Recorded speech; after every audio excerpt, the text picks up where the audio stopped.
Welcome to the second annual conference of the International Blockchain Real Estate Association. IREA, as you can see, was founded several years ago by Ragnar, and we now have over 3,000 members in 17 countries. Blockchain technology is challenging the status quo in a radical way. This is what a blockchain, this is what a network does. You have a network of users exchanging value, and it's done over a peer-to-peer network. It's a protocol, and the participation is driven by the incentive of a scarce resource. There's less of a conversation now about the blockchain and not currency. We have all the ICOs, we have crypto assets. Now we have hedge funds starting up just to manage what are called crypto assets. So this scarce resource is so key to the whole thing.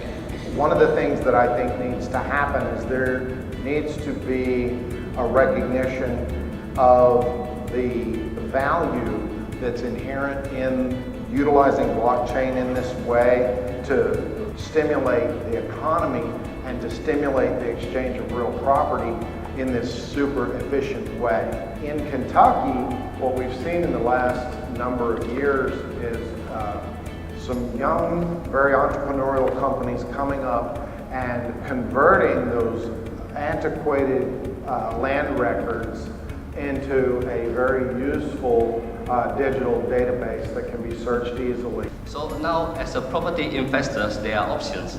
Either you buy a property through a traditional way, which has the property title, or you buy RECP tokens, which periodically generate the RED tokens, and that itself can be transferred or can be sold to other parties. Mexico is right now involved in blockchain, but in fintech technology. So when we start talking about how to use other types of assets, they are like, what are you talking about? And one thing that we are facing, because we want to implement a project that is going to change the system, how the system works, how we can change the process of the public registry. And so the value of a utility token is very unclear. Often you'll have a reverse Dutch auction, or you'll have pricing set in a way that's sort of, well, how much you want to pay, because nobody really knows what the token is worth at the onset. It'll be revealed over time as the network effects become clear. A property, a building like the ferry building, for example, will have a very clear cap in the market. But it's an interesting point, when a REIT gets sold, the pricing of a REIT is a very subtle measure, and people get down to the basis points, kind of the cap rate that applies to valuation.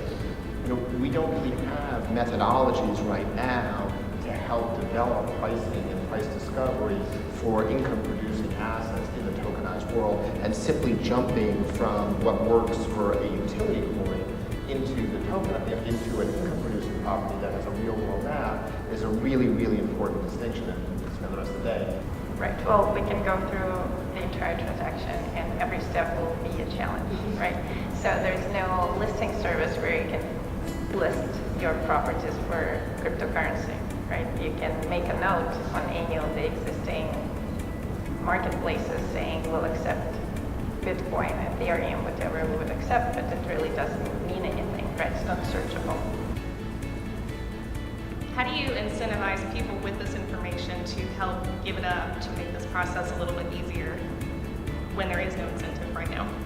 There will be a gap between the highest performing brokers and those that are not performing. And I think technology will be that tool that makes some people just rise to the top. And I think the great change that's coming that's going to sort of facilitate that is that I think all this information is going to get open, right? I think the days of the CoStar monopoly are over, but it's coming.